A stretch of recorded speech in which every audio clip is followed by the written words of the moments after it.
Hi, I'm Steve and I'm the British Railroader.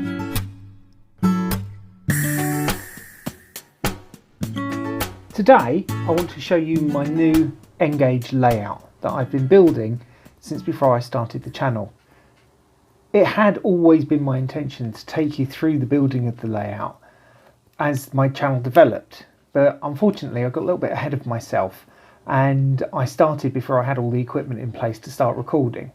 As you can see, the track is laid, wired and painted, and I've got the roads and crossings in place, and I've also started building the industry for the layout.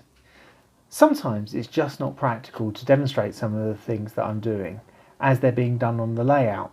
So what I've done is I've built a little demonstration layout so that I can show you the techniques that I use just in a more contained space, and that I can progress this at the same time as I'm progressing the main layout. So for today, what I'm going to be doing first is track laying, and we'll show you what techniques I've used to achieve what I've got so far. First, some very quick facts about the layout.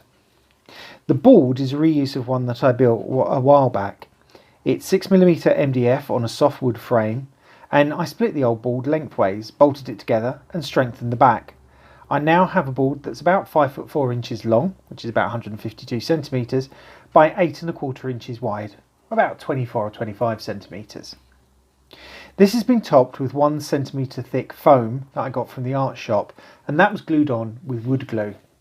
So that's the basic info about the layout, so let's get on to the specifics about track laying. First, I painted the surface of the foam with beige matte emulsion paint. This is just something cheap that I picked up from my local DIY superstore. After painting it, I left it about 24 hours to dry fully. Then, after working out where the track would go, I laid Woodland Scenics track bed. This was glued with PVA and held down with push pins, and again left about 24 hours to dry. Next, the track was cut and any joiners etc. are added. This would then be glued to the track bed, again using PVA glue, and held in place with the same push pins. This was left 24 hours until we had a really good join. It was then time to add the dropper wires.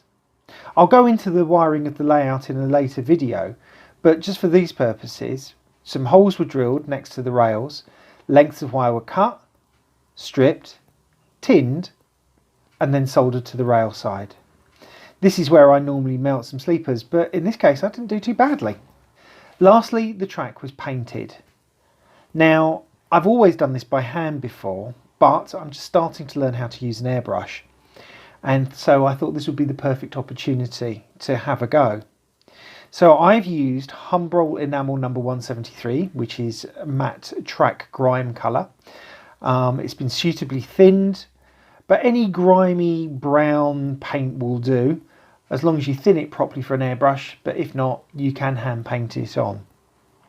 Again, this was left to dry for a couple of hours, and then the rail heads were cleaned using a track rubber. So this is where I am so far.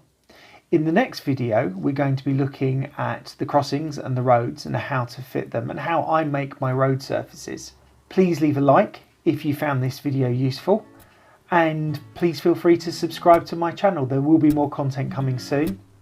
And I'd just like to say thank you, cheers for watching, and I hope to see you again soon.